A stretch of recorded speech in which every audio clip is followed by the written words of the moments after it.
All right, welcome to Mind of a Theist, episode 7, the real episode 7 this time, because it turned out the last one was episode 6. I'm here today with Luca.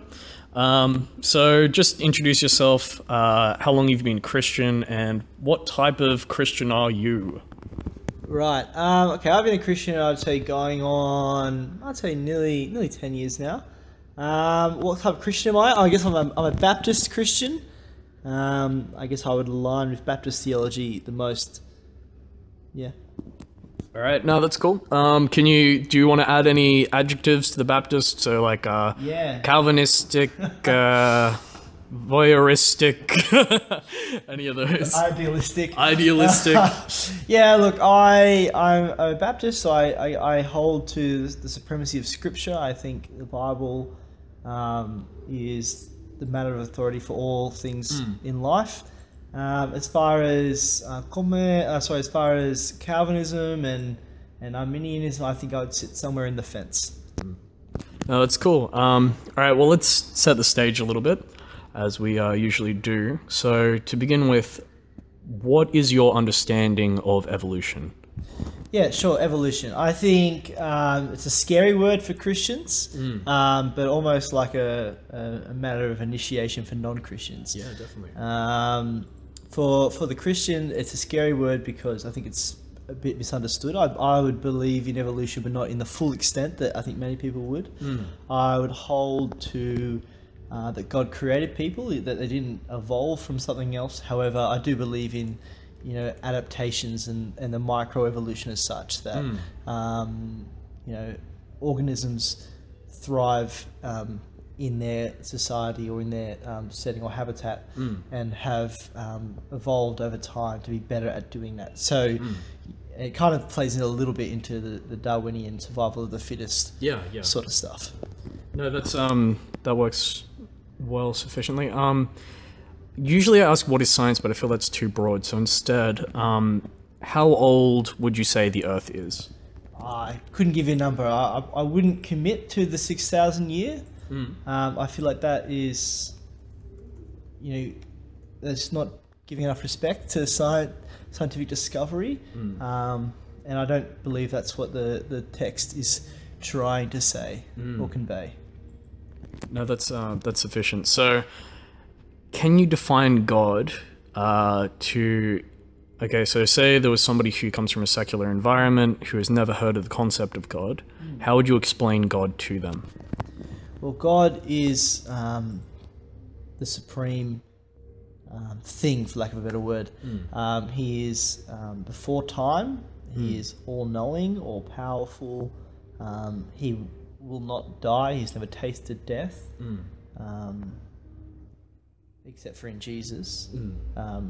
He was not created. He was just there, and he's above us. Like, there's no way that we could ever be equal to him. So does this align with Yahweh? Yes. I agree. Do you think any other gods could fit that bill, though? Well, I think the very definition of God fits that definition of, if it's the Islamic God, if it's some other God, that's very much the definition, that he is those things. The very tenet of Islam is that you can't question the will of Allah. So how can you? That's exactly the definition that God is. Yes, they are the same definitions. No, that's perfectly viable. I mean, I'm inclined to agree. Aside from some niche or old paganistic religions, usually the creator God is seen as supreme. Given the thousands of other religions, why is your faith correct? Because of Jesus. He changes everything. So if you just focus on the Abrahamic ones, because I don't know much about the pagan or the weird little things in Asia. All of it is seen as a very private origins of that God spoke to one person, that God gave this message to this person, and that person was then given the burden of telling everybody else, and everyone else reacted by faith. Muhammad reformed a lot of his thing, and Islam was born. Even in Judaism, it was it was Noah, and then it was Abraham, and then Moses. They were given a very one-on-one message time. It wasn't a very public arrival of God. It was God spoke to one person, and the other people had to believe that this person.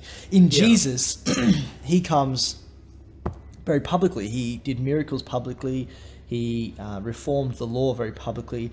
More importantly, the tenet on which our faith stands, he was crucified publicly.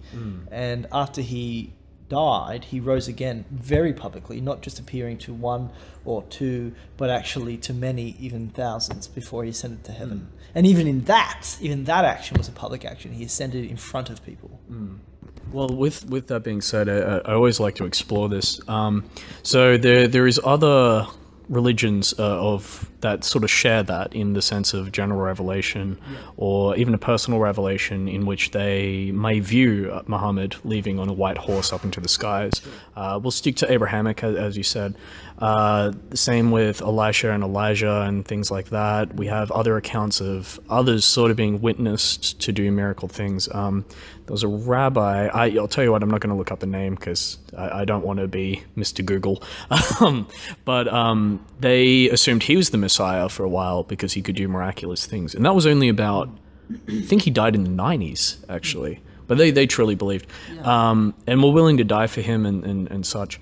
So how would you sort of answer that? Is, since, I hate using this terminology, but since Jesus's public miracles weren't really a special case, if we look at mythos and religion, how would you sort of respond to that? Respond to that others can do this as well. So that other people have performed miracles? Yes.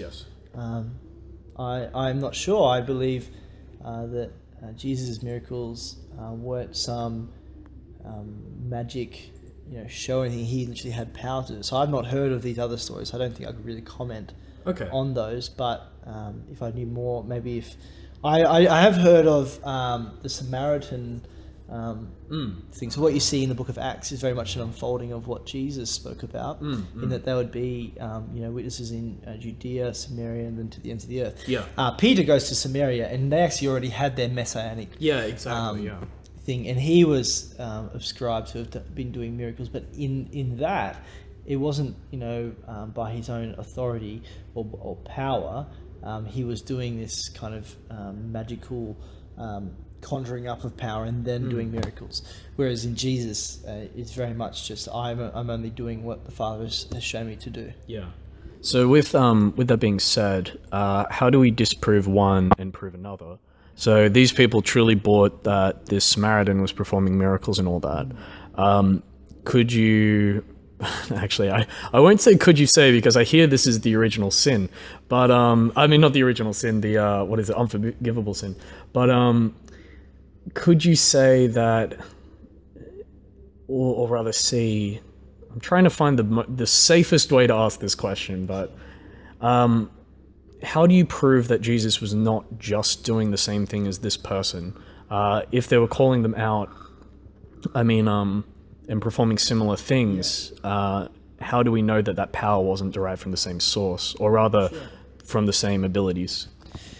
I think that's where faith comes in. I know that's the kind of stupid thing that Christians say that non-Christians like, but we do have to acknowledge that Jesus' teachings weren't that he was just some magician or something that he claimed to be God, was killed for it, and so we need to to either respond to that, because if Jesus is not just another thing that we can put on a thing. It's if Jesus is correct, then he owes everything. If he is not correct, then he's just a fool who was doing magic tricks. And so what makes Jesus different would be the resurrection.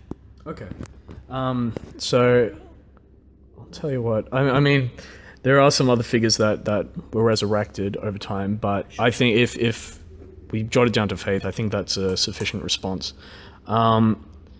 If Jesus was alive today, would you support it for him to be crucified? And by extension, would you support, let's say you haven't heard of Jesus before, but you hear of Josh the tradie, and he, those who studied Hebrew will like that. And basically, he he performs some miracles and some things, and he essentially says, I want you to follow me to the ends of the earth, etc., etc., so much that the government tries to put a stop to that. Would you still follow a person like that? That's a very interesting question. There's a lot of different things. It's also assuming a lot of things. It's assuming that the same parameters around what got Jesus killed were in existence today. So we'll say for the question, we'll say that they are. And in that, I can only really go with what the disciples did, and their understanding of the disciples. Sorry, their understanding of who Jesus was. So at that stage, they really didn't believe that Jesus was going to be crucified. They really didn't believe that Jesus, the cross and the resurrection, which are the tenets of the Christian faith, were not in their parameter. You see that perfectly in Peter. Yeah, definitely. His understanding was that they'd been under Roman rule for so long that Jesus was the promised one, the one that was going to rise them out of this persecution. And so his response is just beautiful. When all goes awry and Jesus is set to be killed, he's asked, wait a minute, weren't you the person who followed Jesus? And he goes, no, I'm not that person, I'm not that person. So by association, you could say that he had given over to the power and that he really had supported this crucifixion. Now, I'm not in any way saying that Peter wanted Jesus to be killed. Neither do I, right? He obviously didn't want to because he was shocked by the outcome. But, I mean, by his omission, he allowed it to happen, didn't he? So, I think that was more by his own fear because he didn't want to get caught up. He knew what was going to come. Yeah, I agree. That Jesus was to be killed. And so, so my reaction, I would say I'd most likely be the same thing. If I had been following this person, and my expectation would be that they were to rise up out of this Australian Uluru. The persecution of the Australian soldiers or something like that. I would distance myself from them as well because we'd lost the war. And things. So I distanced myself from him. Yeah, no, that's good. Yeah. So with I'll tell you what, we'll move into some morality questions because that's what we'll be primarily focusing on. So I'll start with a basic one. When I say basic, I just mean often used. If your child was of another faith, how would you deal with this? Sure. There's two ways you could go, and then I'll tell you how I could go. Sure. You could go a very strict line and just say, no, that's not happening. You're under my dominion as such. You're my child. I brought you into this world. I can take you out. The old saying. I heard that many times from my father. And so you can say, no, I'm forcing you to come, and you're going to go to church, you're going to go to youth group, you're going to hear about Jesus, and you will believe. Right? You could do that. The other way you could go, look, son or daughter, I don't agree with this. I really don't. Yeah. And you can constantly tell them, and interact with them and talk to them in many ways. Use the great Christian term, evangelize to them, witness to them, in the hope that they'd respond. But really, the Christian faith ultimately is not one of blind obedience. It's of a recognition that Jesus deserves our love. So they're the two responses you could have, and I would say I'd probably go the latter, and I would never encourage or support my child's other faith, but I would not want to damage them. Okay. Or go to the point of complete control, because you see so many people coming out of the church. Oh yeah. That have been just destroyed and laden by guilt. The church has really done a bad thing there, and I would not want that to be for my child. Yeah. I just wouldn't. So I could never use the word I would accept their faith, because I really as a Christian, as countercultural as it is to say, I could just never accept another faith. Yeah. It is Christ alone. But in many ways, I could see myself encouraging them constantly to really reinvestigate Jesus and really look back at that. And doing that in a sense of love and acceptance. Yeah. And in many ways, I could even, they could give me material which I could look at from their faith. So with that being said, how do you respond to Matthew 10:35, and I'm just looking it up now because Luke 12:51. So, for I have come to turn a man against his father, daughter against her mother, daughter-in-law against her mother-in-law. A lot of people use this to assert why they exiled their child, essentially, or have nothing to do with their family anymore. Do you think that this is a Christian tenet to essentially exile those that don't share our same ideology? Definitely not. Having not done any great investigation into the Synoptic Gospels, I can't give you a kind of a commentary response. However, my understanding is that the Gospel is so countercultural, and in those days, which was written, the Son was basically a representative of the Father, and so to change religion is to say I'm no longer of your house. Yeah, and so. Yeah. So, if it was cultural at the time, do you think that means that it was fair to do so? Well, yes, but not in a sense of send into exile. It is just simply to say that I'm no longer of the same lineage of you. Yes, yeah. Okay. I'm not of the same line. Now, in saying that, that's going to take up a whole new understanding of inheritance and social security and all that sort of stuff, Definitely. of which I am no expert. And I think there's someone much smarter than I that you could ask that question. No, thank you. That's sufficient enough. Okay, so if commanded by Yahweh to do as Abraham did, would you do so? Oh, I know, it's a good one.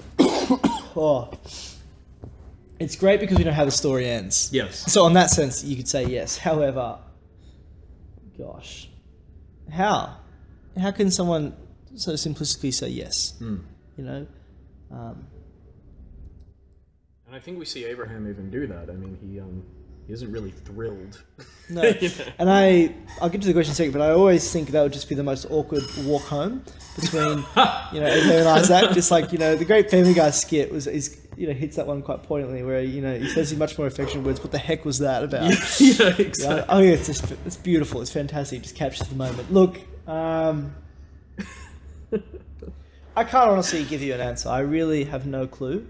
Yeah. Because my heart wants to say I would follow God anywhere. My head wants to say, how could I do this? I know that my God does not ask for child sacrifice. In fact, it's something that He speaks directly against constantly in the book of in the Deuteronomy laws. Deuteronomy. He's always going on. You will not use child sacrifice. You will not do it. So it's obviously He's not for it, and that was a test of Abraham's faith. If you know the context of Abraham, he wanted a son for so long. And so it really would have been sacrifice for him. And it's a tenet to him that he was able to say yes. But I don't think I could, given what I know now about God. That He doesn't call for it. Yeah. And yeah.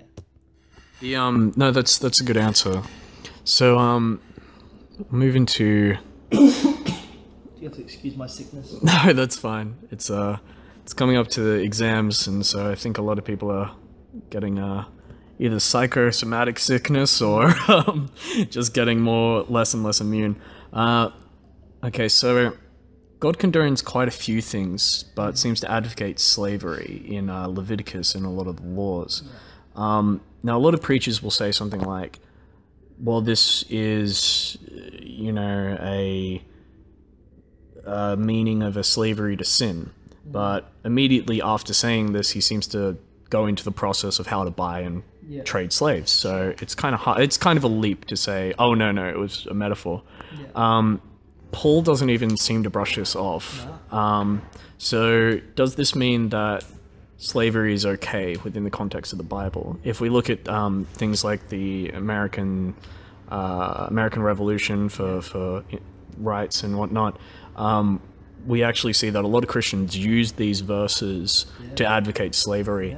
Now, obviously, slavery was different, and a lot of atheists, I know for a fact, are aware of this, but it is still owning another person. So what would you say about the Bible's sort of view on slavery? Sure. I think we have to recognize that there are hard parts of the Bible. There are parts that are really easy. And I think all too often us as Christians like to brush over things like this and say the context word, oh no, it's just that was the context. Yeah. But there are hard parts of the Bible, and they're parts we really need to sit and dwell and just acknowledge. Yeah, but definitely. just acknowledge that, you know, this is a hard part. You know, for example, in the Psalms, it talks about being blessed because you're dashing the babies on rocks. Yes. Yeah. You know, that's a very hard Bible verse. And so we must acknowledge that the Bible is not just a simplistic book. It's an adult book. People study this book and devote their whole lives to it. People have doctorates. Some people just study it because they are passionate about it, but they devote their whole lives to it. Yeah. So first, we must come from that standpoint, that this is not just a simple black and white book. Now, in saying that, the Bible does not do away with slavery, but it is radical in the way that it's approached to slavery. Agreed. In its approach to slavery.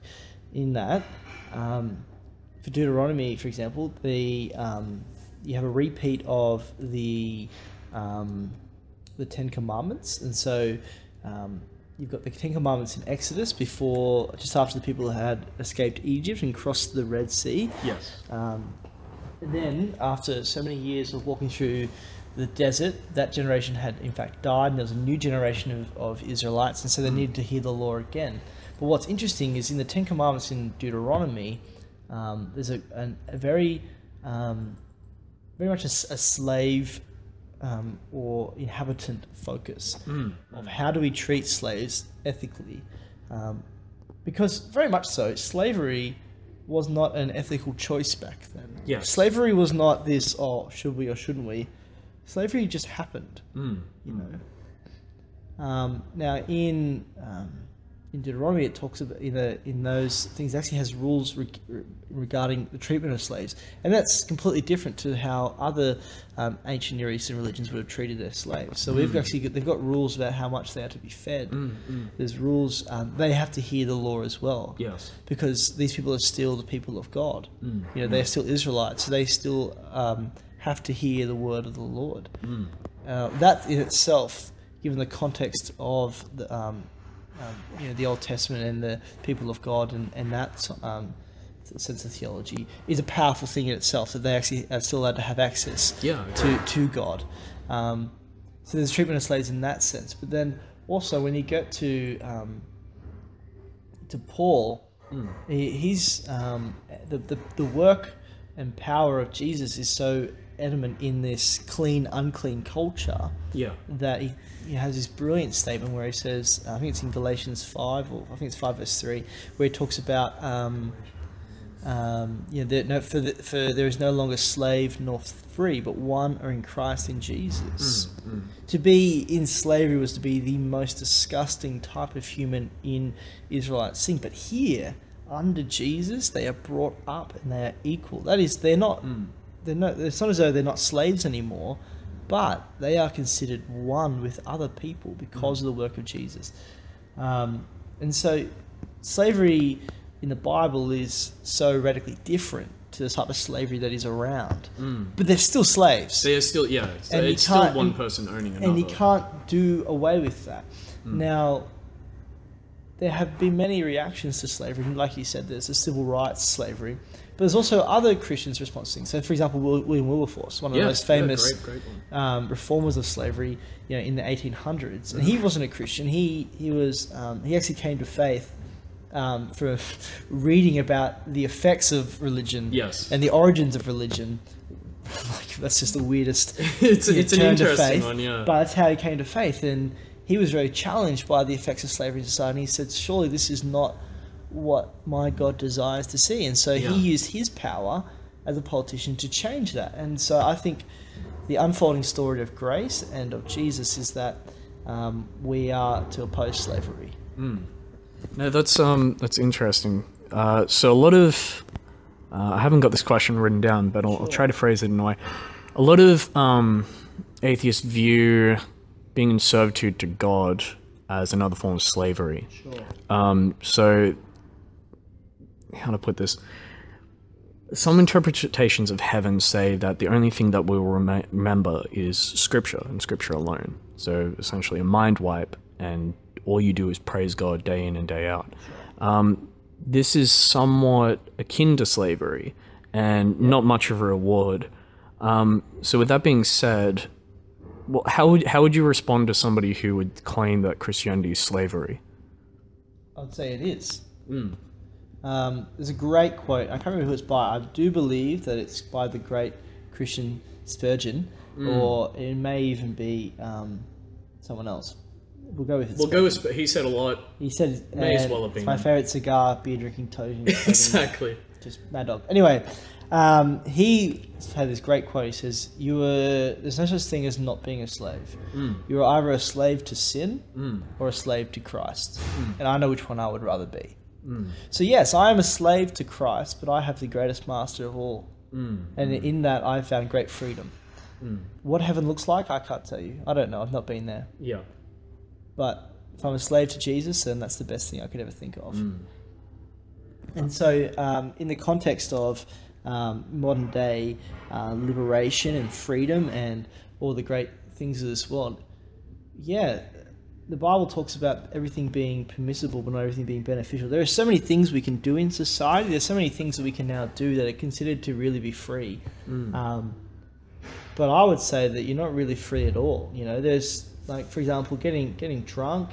You know, I like beer much as the next guy, but being drunk, you wake up sick the next day, then sometimes you'll feel, you'll regret things you've done. Like, I don't want to be like that, you know. So I'm free from that burden, you know. Or when it comes to sexual morality, you know, society says the more women you've had sex with, the more of a man you are. But really, that's, you know, if you really want to have sex with like 30, 40 women, like, I think that's gross. You know, and like, as judgmental as this may sound, you don't have my respect. You know, and I think you're really a slave to those things. Like, whatever you're going to choose in life, you're always going to be a slave. And so it's not like you better choose one, so you choose the best one. It's not about that at all. It's like a completely different sphere. I'm freed from the shackles of sin. The Bible talks about sin as being slaves to sin, you know. Sin has such a controlling aspect. And so in that sense, I'm freed from that burden. So with the connotation of sin, how would you actually define sin in itself? Sure. Sin, there's two parts of sin. There's the sin of omission and the sin of action or commission. That is that you've known what is the wrong thing to do and you've done it, or you've known what you should do and you've not done it. You see this beautifully in the Garden of Eden. They're told not to pick off the fruit. They pick up the fruit and eat it. You also see this the sin of omission, of not doing, beautifully in the story of the Good Samaritan, where the person who knew God best, this religious priest and his assistant, after each other, walked past a man who's been beaten up and is laying on the side of the street. They knew what they should have been doing, but they didn't do it. But then the Samaritan, the person who really should have left this person alone and done, and is considered, you know, not to be a Christian in that context, even though they weren't Christians. But you get my point. It wasn't a person of God. Walks by and sees this person and goes, I have to help them, right? And so there's a sin of commission and sin of omission. But in saying that, recognizing you're sinful is in regard to the Bible. If you don't have the Bible as your moral compass, for lack of a better word, and you're doing things that I would say are sinful, I have no right to speak into that person's life and say they're not doing the right thing, because who am I to say how you measure up by something you're not measuring up against yourself, if that makes sense. Now, but if you're a Christian and you're living this life, I have absolutely everything to say to you. Okay. Yeah. So would you say that sin is, by definition, not adherence to the Christian moral code? No, it's not adhering to God's code. Okay. It's not Christian moral code. It's what God desires. So, by extension, but I suppose there are a lot of supplementary things that Christians add on to the code. So, yeah, that's sufficient. So why would God have allowed us to do that in the first place? Why would God have planted a seed of sin within humanity if he is so abhorrent to it and will punish people for that? Yeah. great question. It depends on what your theology is, but we don't want to go there because that'll take 5 hours. Yeah. Look, for me, my understanding of this is simply that my God wants people to love him. He's not the sort of person who's going to make you love him. He's not the person who's going to come after you and say, no, you must love me.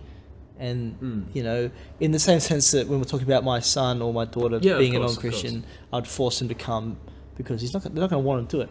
Right? And because God wants the praise of his people, of people who want to give him praise, right? Because God deserves it, but praise out of, a praiseful heart is much better than praise out of a heart that doesn't really give a crap. And so the opportunity to sin is really actually just a matter of, do you appreciate me, what I've given you, or not? In saying, in so much saying that really we have a blind view of sin. And we're going to come back to the capacity to sin in a second, but we have a narrow view of what is good for our lives. C.S. Lewis talks about this in a great way. When he's got a son talking about chocolate and sex, right? Because as Christians, we often see, if there's no sex in heaven, what's so good about it, right? Well, this little boy comes and he heard something at school, something like that, and he asks his dad about sex and what is sex. Anyway, he tells him about the details of when mummy loves daddy or whatever, they do the tango, and he says, well, is there chocolate involved?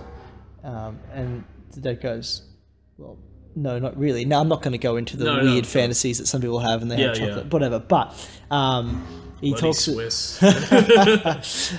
talks about, well, no, there's no chocolate involved, and so the son goes, well, if there's no chocolate involved, why would I want to have sex, right? Because his worldview is that chocolate is the greatest thing in the world, and so much of time, humanity is seeing sex is the greatest thing in the world, and so if there's no sex in heaven, why do I want to do anything like that? And so I'll do whatever I want anyway. And so if you could draw just like a box around,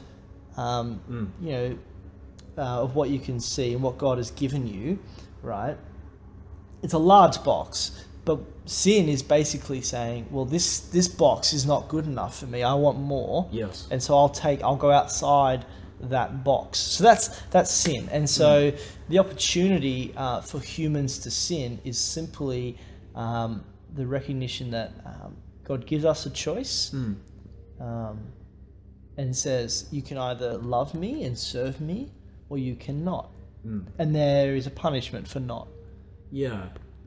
So I'll respond with that in two ways. So the first way is Matt Dillahunty had this great response to the free will debate. So obviously when a mafia comes into a store, they'll say to the store, lovely, lovely store you have here and all that. It'd be a shame if something happened to you.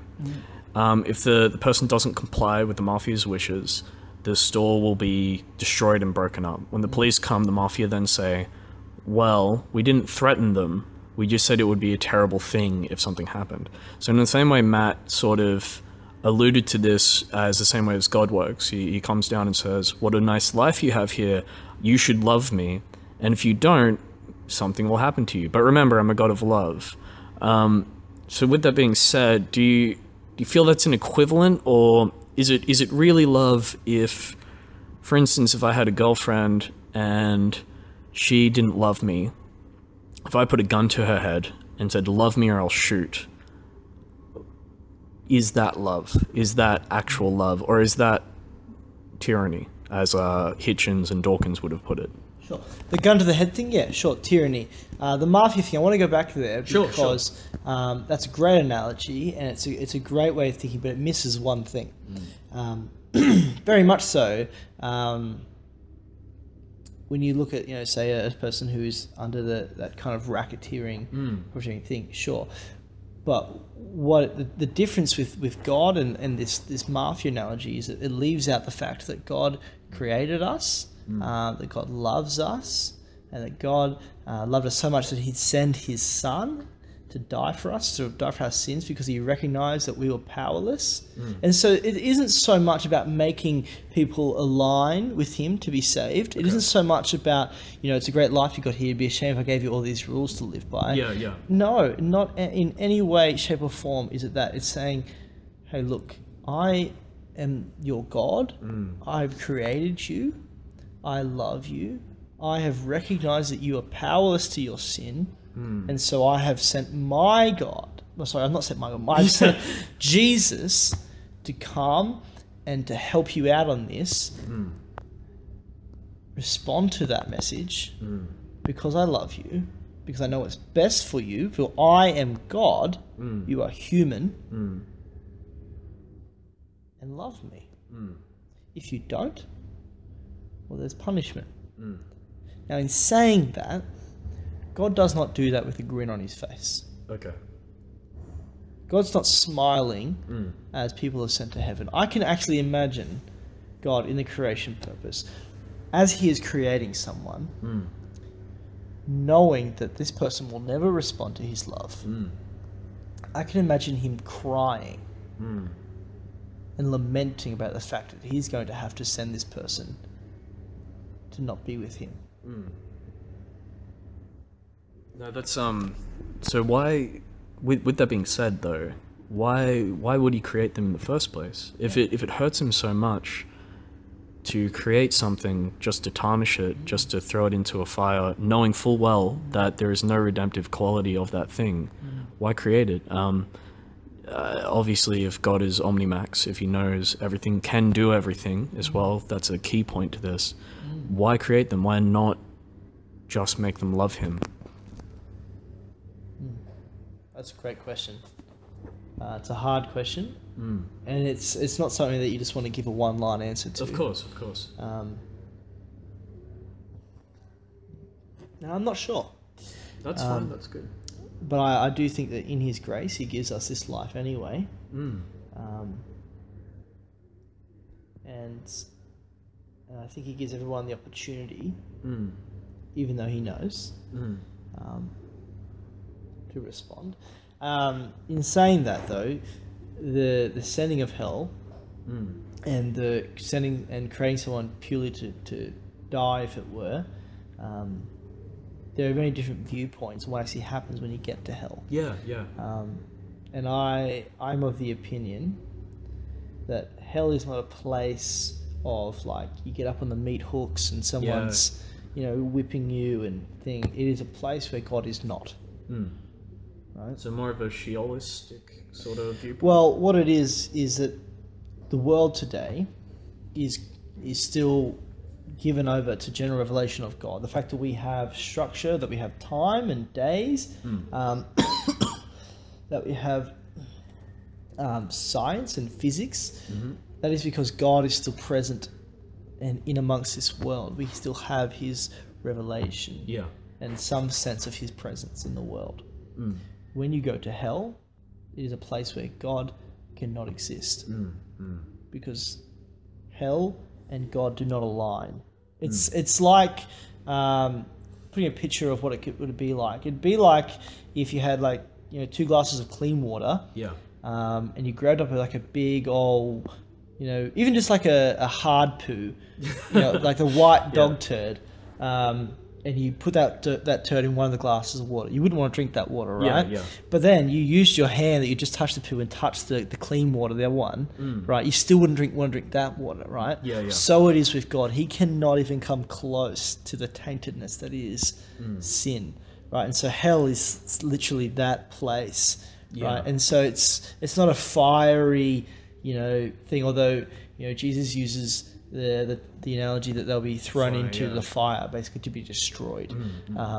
It's a place where God is not, and I would put my bet on an annihilationist view of hell. That is that once Judgment Day comes, because no one is in hell or heaven yet. That's another debate. We can go there in a second if you'd like. But once that Judgment Day comes, those who get to go to heaven go to heaven. Those who don't get to go to heaven and answer for their sins go to hell. They will exist in this space, but be destroyed. Well, I think that would be a good place to sort of go to. Can you explain that understanding? Obviously, there's a lot of Christianese that comes with that, and there will be a YouTube series coming up where I explain some Christianese, and check that out. I just want more views. Anyway, can you explain that though? Sure. Let me just put my no notifications on so they don't keep coming on. You just clarify, you want me to explain my understanding no one's in heaven or hell yet? Yes. Okay, so my understanding is that God is outside of time. Mm-hmm. When you die, you enter into that space. It is a paradox, but bear with me. In that, when you die, you go to heaven, but you're not in heaven yet because Judgment Day has not occurred. So you go outside the time frame of time, basically, the concept of time. You exit that structure because you're no longer in the confines of Earth or this universe, this creation. And you enter into the sense of which God exists, and that is that you basically just fast forward. Like, where we would be facing Judgment Day with the same people who died today and yesterday, we would be in that same line because it has not happened yet, but it will happen. And you go outside the time frame. Does that make sense? Yeah. It's in part, the dead do not know they're sleeping, but in the same time, you don't understand the passage of time that happens when you're not conscious and stuff. Yeah, exactly. So much. And then at which point they, on Judgment Day, I like the picture of like a massive line. Like just the world's longest line. And there's some people you're lining up next to, say, is like, the bad people of the world, like Hitler or Coney, like the really bad people. And you're standing behind them and you're like, look, man, go to the back of the line. You're just wasting everybody's time, right? That's kind of how I picture it. That's not biblical. That's not a thing. That's just how I picture it as a bit of a joke. And so you line up and then, one by one, you're like, give an account for your life. Did you know Jesus? The Father will look at Jesus and say, does this person love you? And he will cover them with his grace, and so they'll be like, yes. And then he'll say, welcome home, good and faithful servant, to those who love him, and people who don't love him will be cast into hell. There isn't much more to that. It's a very complex thing, but really it sounds quite simple to explain. It's different. There's a guy that I'll encourage listeners to look up called Hans Moravec, who explores that theory within conjunction to the quantum mechanical theory of string theory. It's really, really interesting. It's called the quantum suicider and his inevitable immortality, and it's terrific. Wow. Anyway, back to the questions on point. God condone. Oh wait, no, that's. Are any Christian sects heretical? Are any Christian sects heretical? Just clarifying, with sex as in SECTS, not SEX. It's my accent. Yes, there are. Of course, there are. You've got major ones that have major flaws, and you have some that are just kind of like, but okay. Ultimately, what it comes down to is the understanding that Jesus is Lord. Many mainline evangelical churches will have that, and even though they'll have different opinions of the role of women, the understanding of ecclesiology, which is how church functions, they'll have different opinions on that, but the main tenet will be that Jesus is Lord. Now, when you get to heretical sects, you've got the prosperity movement, predominantly in the United States. You've got people like Joel Osteen, Benny Hinn, that are saying, you must be healed. If it didn't heal, you got too much sin in your life, give more money, right? That is just not how God works. That is abominable to say that is how my God works. He is not about that. Please don't ever think that God loves money. He actually says that's the very thing that will destroy your life. So please don't think that. In fact, just on a quick side note, the use of money in church is simply a recognition that Jesus is Lord over your life, and to see Christian ministries cost money, and as Jesus being Lord, we believe that we should all fund these things. It's not about paying for the show that you see on Sunday. It's not about making God happy with your money. It's simply saying, look, you're Lord over my life, and so I will give you everything, including my money. That's just a quick aside. But a good point. Good to have. To an extent, you've got the Catholics have a few things wrong in their understanding of purgatory and indulgences. But I'm not going to go after them for that. But that is heretical. The Catholic assassins, thank you for this. By nature. By nature. You've got... I'm losing them. For Westboro Baptist, I think, is an heretical church. They see hatred where God preached love. Yeah. They exalt holiness when they are just not holy themselves. Yeah. Very much so. It's almost like I couldn't give a word to it, but it's a very simple way of looking at life to say, before... Oh, yeah, that's right. So do unto others as you would have to do to them, right? That is the main goal of life. Even if you're not a Christian, that's kind of how most people view themselves. I'm a good guy. Yeah. Right? Yeah. Westboro Baptist is not like that. No, not in the slightest. So I believe they're heretical for their hatred. I think God will judge them for that. Sure. James 3 in the Bible talks about leaders having the noble task and that they'll be judged more harshly for people because they taught people of God what they believe. And so the people who are in these systems, the followers, if you would, of the prosperity movement or the Catholics or the hurtful people in Westboro Baptist who have responded to the gospel of Jesus from what they have been shown are saved. Yeah. Right? So you can be saved in these heretical movements because you've been presented with the gospel and you've responded to what you've been told. Jesus will accept that. He will not accept people who know different and still spread this notion for their own agenda. So you've got, feel like the Joel Osteens who, have millions and millions of dollars and seek to get more and more. They're not doing this gospel or telling this gospel things because he believes that God really does want their money. He's doing it because he wants money. Yeah. And so he's not doing it for the edification of the body of Christ, which is the church, or the body of people, to not use Christianese, sorry. No, that's fine. He's doing it for his own gain. So God will judge him, but he will not judge those who follow him. Yeah. No, that's good. So I would go into why does a Christian abstain from things, but I think the first part of this question you've already answered with in terms of what is sin. So I'll just move to the next. Are people who do these things damned? So if you had a Christian who, for instance, was a drunk, if you had a Christian that was a homosexual or enjoyed, I don't know, dog fighting or something, just to go to the nth degree. The 11th commandment, thou shalt not dog fight. Yeah, exactly. Yeah. Pokemon taught me different, but I can't break it. Would they still be saved? And if they are not, then is there some credit to the works movement? So for instance, if everything is saved and washed clean by Jesus, then why abstain from these things for salvation's sake? Sure. Gays are saved, drunkards are saved, dogfighters are saved. Glad the dogfighters. Yeah, glad the dog. They scrape in though. They do. Look, the homosexual one I want to touch on because that's probably the most sensitive one. Sure.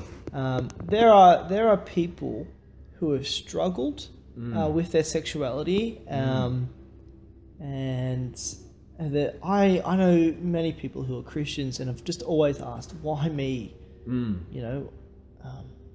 God, do you love me? How I'm so dirty because of my thing. Do not get me wrong. I do believe homosexuality is a sin. As much as I believe that sexuality outside the confines of marriage is wrong. Sure. Yeah. You can then get into why we just accept same-sex marriage. Well, that's because that's not what God designed. God designed marriage, and that's where sex has its place.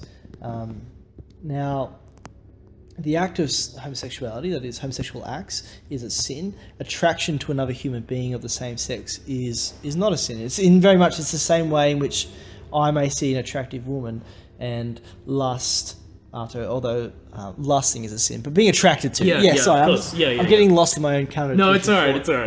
If I am attracted, if I see a very attractive woman, I'm like, whoa, that's not a sin unless I start really thinking going for some like sweet sexual thoughts or something. Yeah.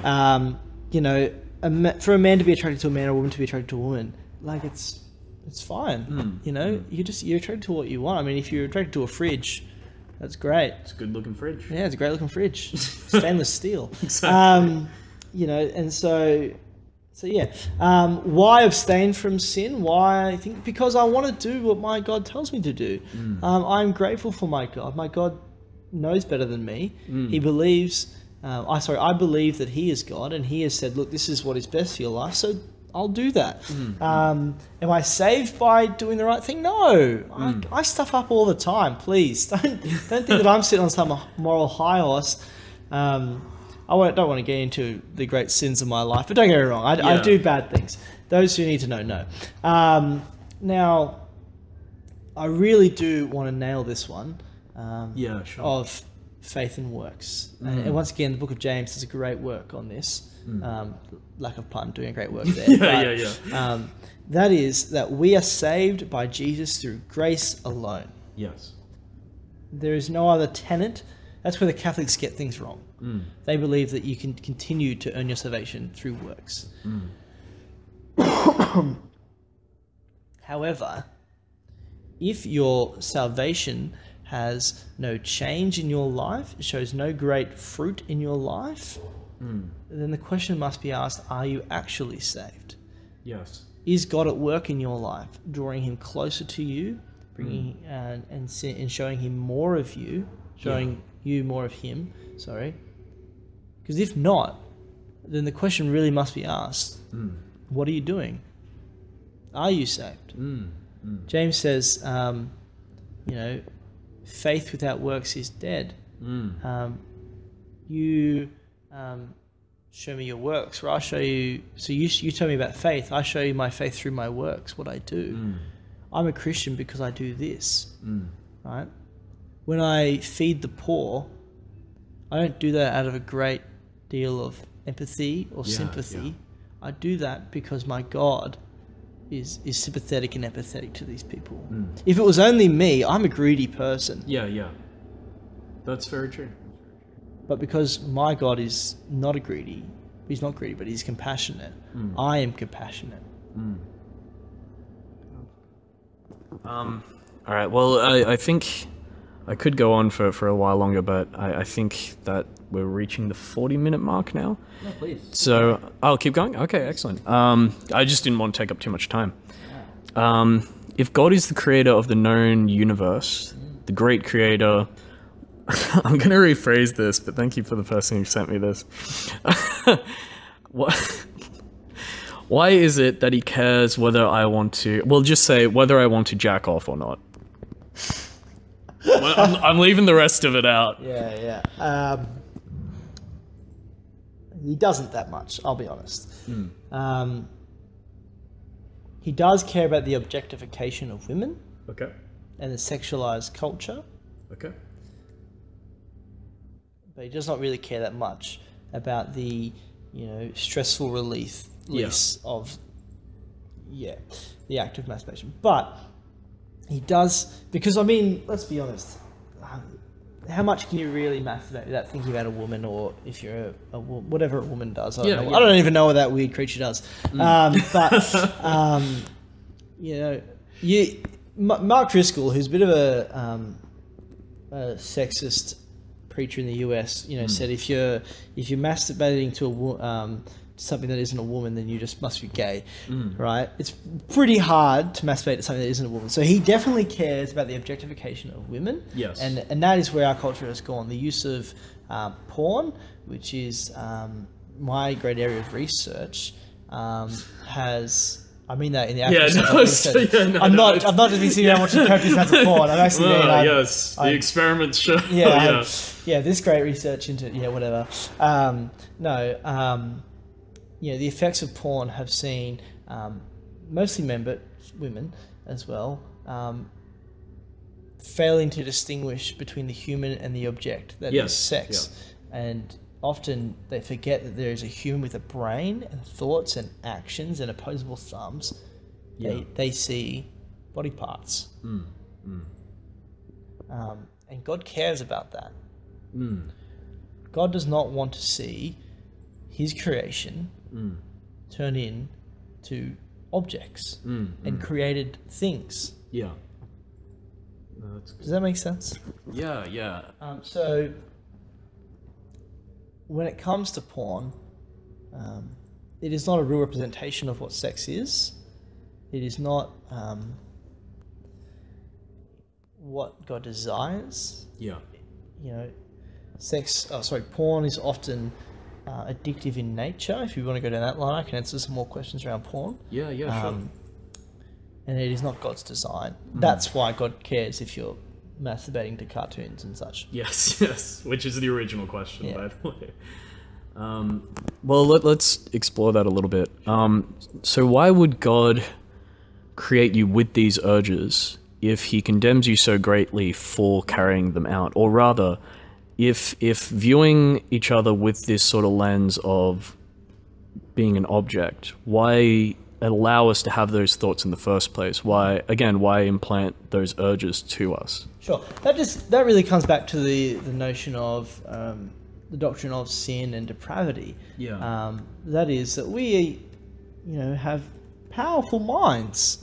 We are capable of great love and affection, but like everything, we are marred by sin. Yeah. And we have been destroyed by sin. People think that we are not, but we are. Like, the effects are that we make our own copies for things. We make our own gods for things. Yeah. And so, the perfect example is in porn and sex. There is this beautiful thing, and then we have altered it to can be something that we can consume and not need to do any work for it, or to not enjoy the beautiful relationship that comes, or the marriage that comes with this sexual union. We've just made it, well, I can just have that. Well, with that being said, we'll go with some more basing on urges and whatnot. Sure. So if a couple wanted to have a polyamorous relationship, There's multiple loves. Multiple lovers, full Mormon, as I like to call it. Come at me, Mormon Church, send your assassins. I'm sure no churches have this. Anyway, point is, probably the Vatican. Yeah, probably the Vatican. The big V are good at that stuff. But so with a polyamorous relationship, would this be, if living within a thing where they were faithful to each other, and they were faithful to both of their partners? I was trying to find out a way of phrasing that, but it was difficult. Would this still be condemned? And we could also extend this to other things. So things that aren't exactly frowned upon in the Bible, for instance. So incest, obviously homosexuality is out, but hebephiles, I think it is, which is teenage girl and adult man, and even things like, let's say a frigophile, if they wish to marry and wish to live out their life but still remain Christian, would God have an issue with this? I think you asked a lot of questions just I did. So we'll stick with a few. We'll break up into a few questions. We'll break it up, yeah. Polyamorous relationship. I think from my own experience, I've never seen a successful polyamorous relationship. It may work well for a while. Often it's the man that gets multiple females and he's loving it, but eventually this breaks down and it becomes a mess, and someone's like, well, I don't enjoy this anymore. Once they sync up, it was a bit fun for a while, but this isn't working for me. Yeah. There may be ones that I've just not seen it. If they're a Christian and they're in a sexual relationship, no. Okay. Okay. the marriage is between a man and a woman, one and one. You include another person, and it's not God's ideal. Now, in saying that, we do need to touch on the marriages and relationships of the Old Testament, where it is, if someone's brother dies, he would take over his line. Yes, so his wife, he would be married to his wife. So in effect, he would have 2 wives, 3 wives, 20 wives. That was my next point. I'm glad you're addressing it. That isn't so much God's ideal. That is not what he wants. But in those days, that was social security, access to money. And unfortunately, in that context, the man had all the money. Females had no rights. Yep. And so to be able to survive and not be forced into prostitution or something horrible, they would be allowed to marry their brother-in-law, or in some sense, to continue to be able to survive and live. But it's not God's ideal. But a great story of this working in a more singular sense is the story of Ruth in the book of Ruth. In that story, her original husband had died in a famine. Indeed. Excuse me. And cutting a long story short, finds her kinsman redeemer in Boaz, basically a man related to her original husband. And he did not need to take her on. He had no allegiance, I think, but he agrees to marry her. He's an older man. She's a younger woman, and he agrees to marry her to look after her and provide for her. So with that being said, we also have some polyamorous relationships within the Bible. Although, Solomon would be one. Yes. Solomon, and obviously... That's a great example. I'll use that then. We'll just use Solomon. So the Old Testament talks about not being politically aligned with other nations. Solomon got that so wrong. Okay. In his thirst for power, his 700 wives, whatever it was, they were political alliances. Okay. They were not... I mean, how do you really look after 700 girls? It's true, yeah. It's a town. It's not you're not really married to them, Solomon. I know you like the ego boost, but come on. And so, the great sign of a union was a covenant, and the greatest covenant you could have was a marital covenant. That was done under the oath of God, and you could not break it lest God's wrath come upon your house. And so marriage was the greatest way of doing that. And so to not be able to forge these political alliances was to prevent people from being aligned or intermarrying with other pagan religions, and therefore, basically the story of the Old Testament is that God's people are the light of the world, and they are to show Yahweh and not be infused by other religions.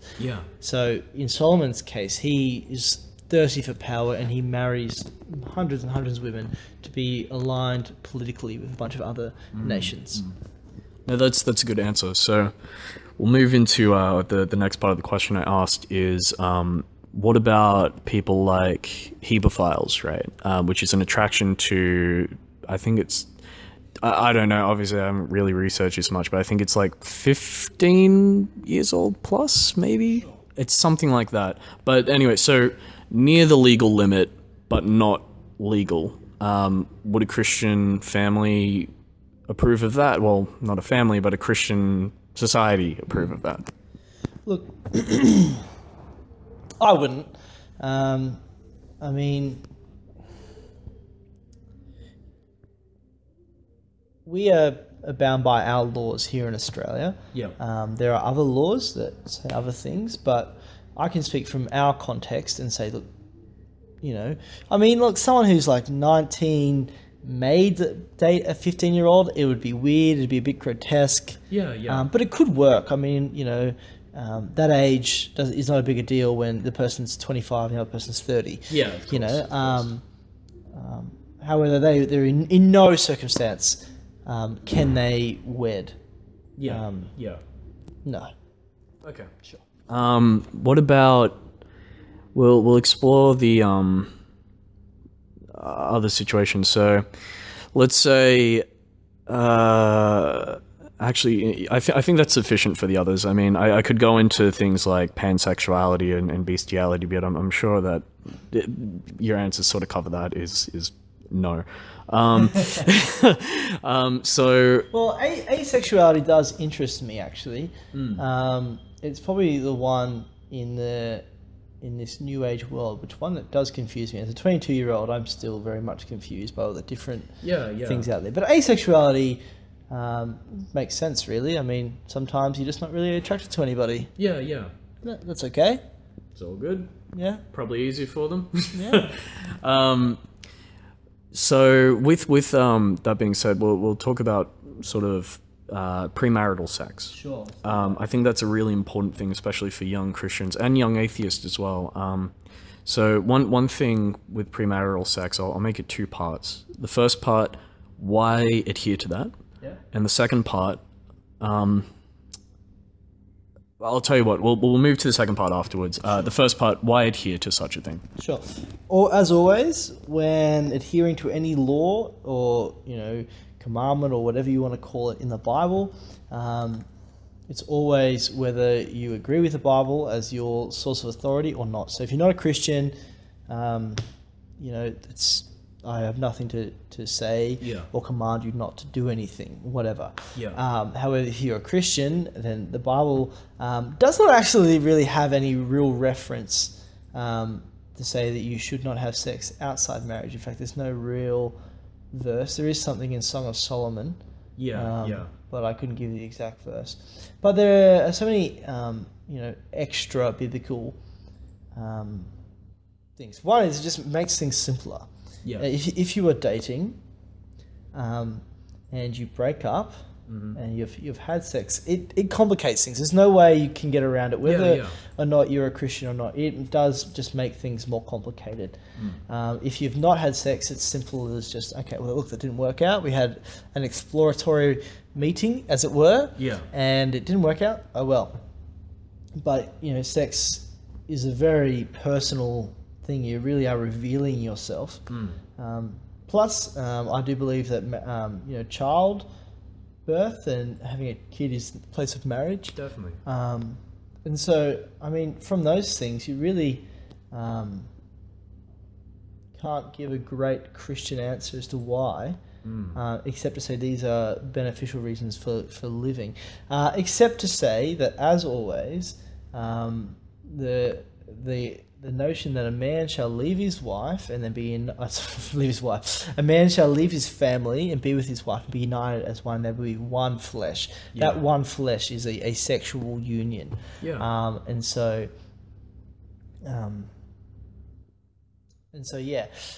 that is when the thing happens. So before that, no. I don't think I've done a great job there, but no, it's sufficient. It's within the unity you're allowed to union. Sex is a great glue. I can imagine that if you are having a troubled relationship, healthy sexuality can often have some great restorative power. If you're in an abusive sexual relationship, don't get me wrong, that's horrible, and no one condones that. The Bible does not say anything pro sexual violence or anything like that. Please don't. So with that being said, a lot of young Christian couples, if we look at the divorce statistics, are actually sometimes greater, especially around the Bible Belt areas of the United States. One theory on that, I use theory more in a scientific understanding of it, of something that we can observe, seems that they are doing so because they've gotten married to have sex and then broken up.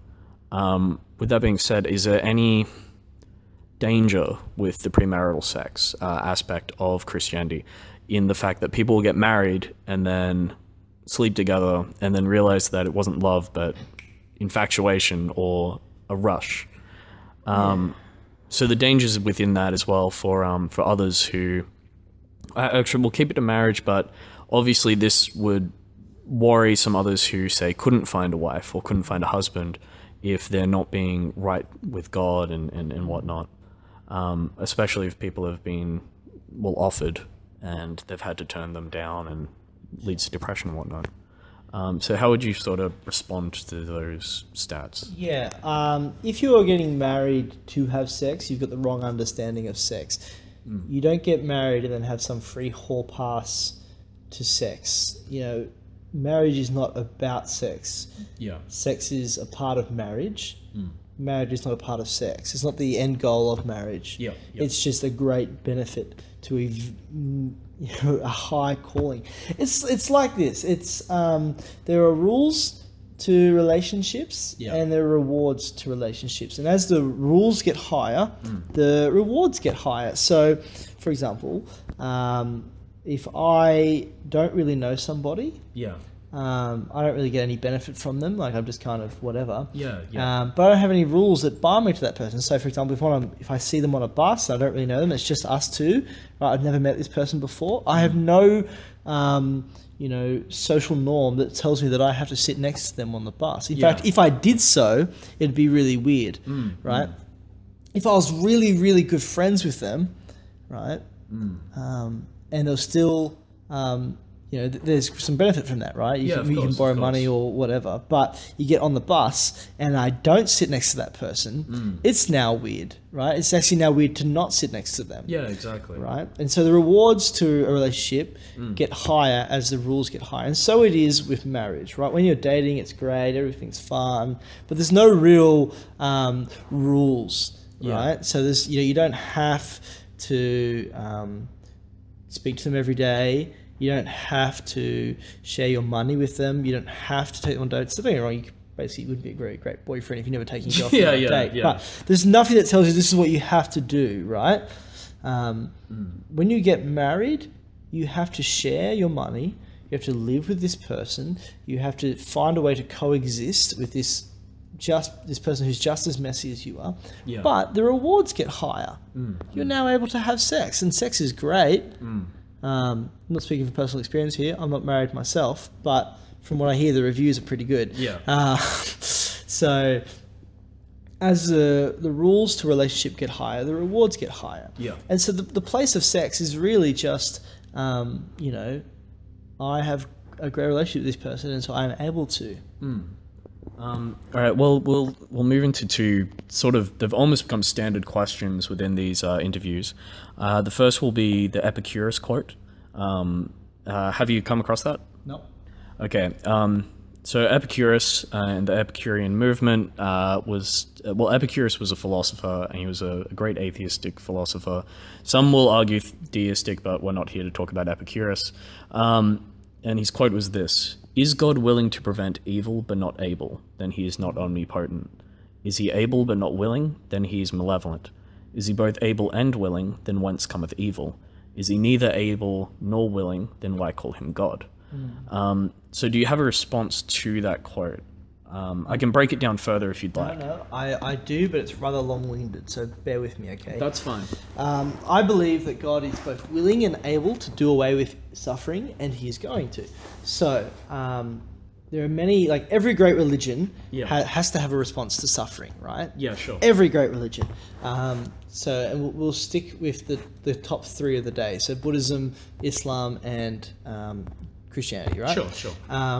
Buddhism, I think, is the most rational of all three. Yeah. Right? Basically, your suffering in your life is based on your desire for such a thing. Yeah. So if you do not have any money, if you're upset, you should just stop desiring to have money, and you wouldn't be upset about not having money. Yeah. Right? Very rational. I can actually quite get on board with it, right? Yeah, of course. But it doesn't really solve anything, you know? You still don't have any money to pay for food. You're still going to starve. You're still going to die, right? So it's rational, but it does not have a solution. Yeah. Islam is not rational, but has a solution, right? Yeah. Any bad thing that happens in this world is the force of Allah, and you cannot question the will of Allah. Yeah. So when a plane goes down, it was the will of Allah. Yes. When a tsunami comes, it is the will of Allah. When bad things come, it is the will of Allah. In the same sense that when good things come, it is the will of Allah.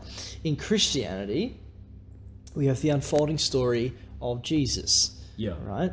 And we still believe in some sense of a controlling God that has control and affects this world. Yeah. Right? To which extent, I couldn't really tell you. I don't know when blessings stop and cursing begins. You know, it's the Christian response to tsunamis is to sit in that pain and that grief and dwell. We really don't have a great answer for that. Except to say that something is going to happen, and that is where we pin our hope. So the unfolding story of Jesus is that he has come, he's been crucified, he's risen again, he's ascended to heaven, and that he shall return. And it's Revelation 21, and on that day there'll be no more tearing, pain, there'll be no more discomfort, for the old order of things have passed away, and there will be a perfect peace. That's our hope. Okay. That's what we pin ourselves on. So Tracy Harris from a popular program called The Atheist Experience had this quote as sort of a response to, not verbatim, but a similar response. And she says this: you either have a God who sends child rapists to rape children, or you have a God who simply watches it and says, when you're done, I'm going to punish you. If I could stop a person from raping a child, I would. That's the difference between me and your God. Do you think that's... how would you respond to that? Yeah. I think, yeah. You know, it's true. I don't want to belittle topics like rape. No, of course and murder and suffering, and just say, oh, well, it's not important. It so is. It is, yeah. And we as humans have a sense of free will, and we can use that for good and for bad, as the old story goes. You had power and you used it for bad. You know, that's kind of the old every hero story ever. But humans have a sense of totalitarian power and desire for, you know, we can do better always. And when someone falls outside the line of that, there is a sense of moral duty to go and stop that person. And I think it's true. You know, as humans, we can police ourselves. We can. Yeah. You know? And so if I had a gun and could stop somebody from harming someone else, would I? Well, I don't know.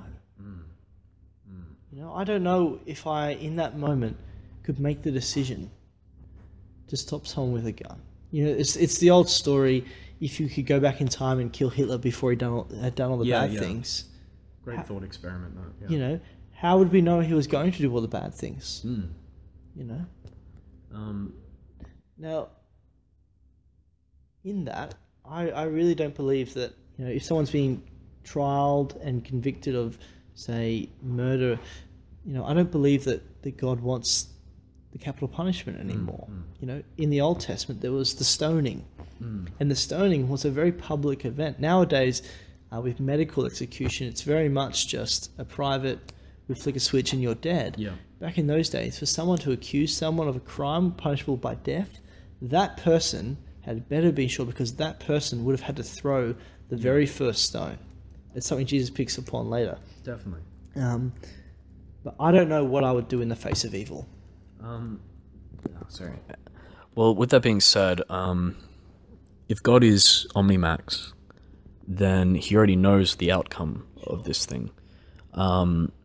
So it still begs the question, you see, when Tracy says you either have somebody sending them, she's not saying control, she's more saying that it's an allowance if they already know the outcome.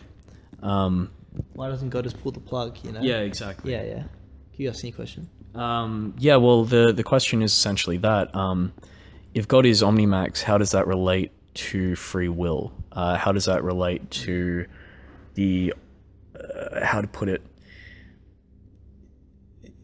Does this kind of feeds into Epicurus' thing that he would be malevolent? So how do we sort of respond to that? So I hold to what's known as attention theology. in Christian circles, we often talk about predestination. That is, that God predestined everything. Yeah. And then we talk about free will. And I believe that the Bible talks about both and affirms both. That we both have free will and predestined to do things. And so when someone does something, did God cause that person to do it? No, he doesn't He doesn't wish harm upon anybody. That is our free will and it's our fallen nature. Yeah. Why doesn't God just pull the plug? I don't know. I wish he would. Yeah. I really do. I really pray that his peace would come and we'd end all this. Yeah. But he doesn't. So he has some plan, and I don't know what it is. No, that's perfectly sufficient. Something that's really responded with listeners is when people just say, I don't know. And I think that's one of the most intellectually honest things that we can say as humans. And one of the hardest as well. So if you were in God's position, or you were allowed to make a change in how things are run, what would that be? If I were God, or I was allowed to be God, or be a person who made decisions for God, Yes. and had the power to do a God act, Yes. what would I do? Even if it was just one. Just one act. Jeez. Where do I start? I know, right? You know, I can give the bogan Australian answer and get rid of all the child rapers. Yeah. You know, I could end world hunger. I could end... Can make the Swannies win. Could, It's funny because these are all the questions that came upon Jesus in the desert. You know? Yeah. He was said, you know, why don't you just, you know, I'll give you, you know, Satan said, I'll give you bread and you can end the world of hunger. I'll give you money and you can end poverty in the world. Yeah. You know, these are the things. What would I do? I would bring peace. I would pull the plug on this world. And I'm not saying I can do this. I'm saying this is a theoretical question. Yeah, hypotheticals are like this. Yeah. But I'd bring about the apocalypse because that's where God's promise is found, that he will make a new way, a new Jerusalem, one where there is no pain or tears, for the old order of things has passed away, Revelation 21 says. Yeah. I would bring about the apocalypse because that would do away with everything. Yeah. And it would bring a new one, and it would be bad news for some, but really, really good news for some people. Yeah. No, that's good. So the second part of the question is, why do you think God hasn't implemented that? But if we're talking about the apocalypse, it's part of Revelation. So let's rephrase it in, why do you think God hasn't implemented that yet? No one knows the day or the hour, Matthew says in his gospel. Or is it Mark? I'm not sure. No one knows the time or the place which will happen. Yeah. That's why. That's not a reason why. That's just telling you why I don't know.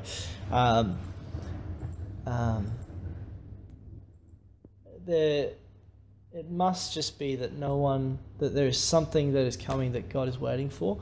Some people talk about, you know, the book of life, and there are names still being added to the book of life, and so once all those names are written in, then he will bring about this apocalypse. But I don't know. Yeah.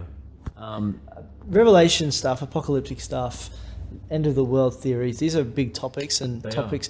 The thing we need to remember with Revelation is, because some Christians go a bit nuts on this sort of stuff, is that it's a very symbolic book, and a book that requires a lot of analytical understanding.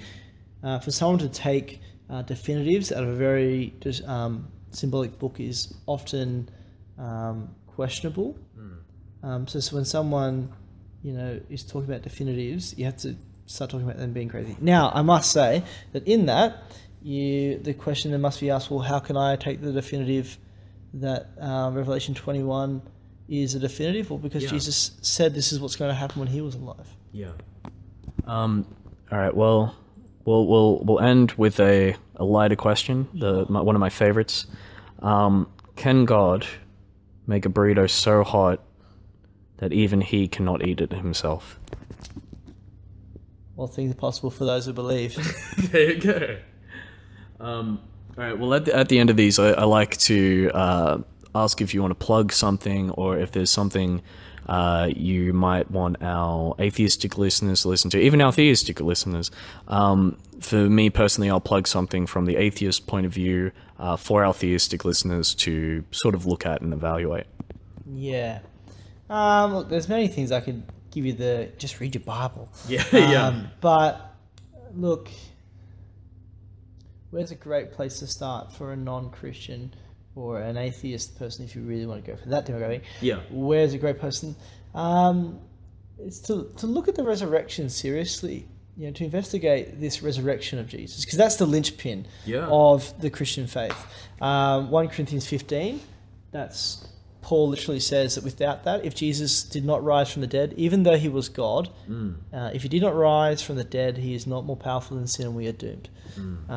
So investigate the resurrection. And so doing so, I wouldn't be doing a good enough job as a Mauling student if I didn't plug Ross's book, The Cross is Not Enough. Give that a read. He investigates it apologetically, that is answering non-Christian questions that you may have that you can look at. And hopefully one day I get to interview Ross. That'd be beautiful. Ross is not enough. Exactly. That'd be good. I'm going to plug Iron Chariot's wiki.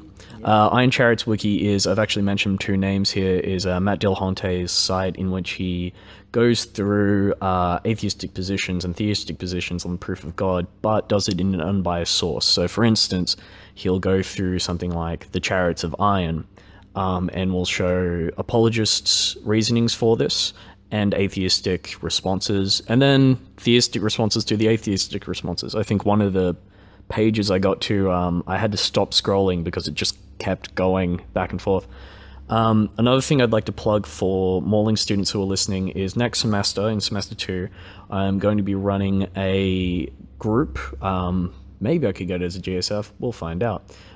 Essentially, which will be going through leading atheistic writers such as Dawkins, Hitchens, Sam Harris and whatnot, and doing it as a group and seeing the opinions of Christians and people working to the apologetic or I don't know the Protestant name for it. I want to say priesthood, but I know that that's not true. What is it? Just family, body of Christ?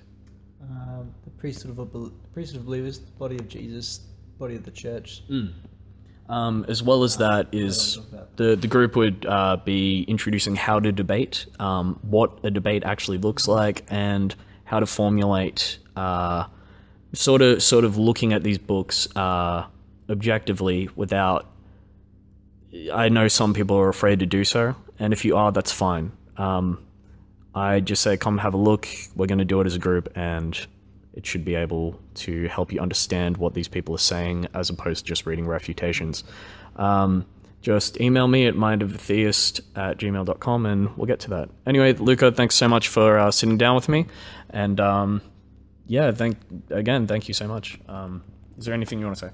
Yeah, no, thanks for, if you managed to get this far, really, thank you for giving me your time, and I don't take this lightly. It's, I think, being able to speak into someone's life and give something to think about and some broken comments on stuff. I don't place that lightly at all. That's something to be grasped and taken hold of with full respect. So thank you, and if you're on the other side of this line of thinking, if you're an atheist, I can't wait to listen to you. So please, thank you. All right, thanks for listening. Catch you guys next time.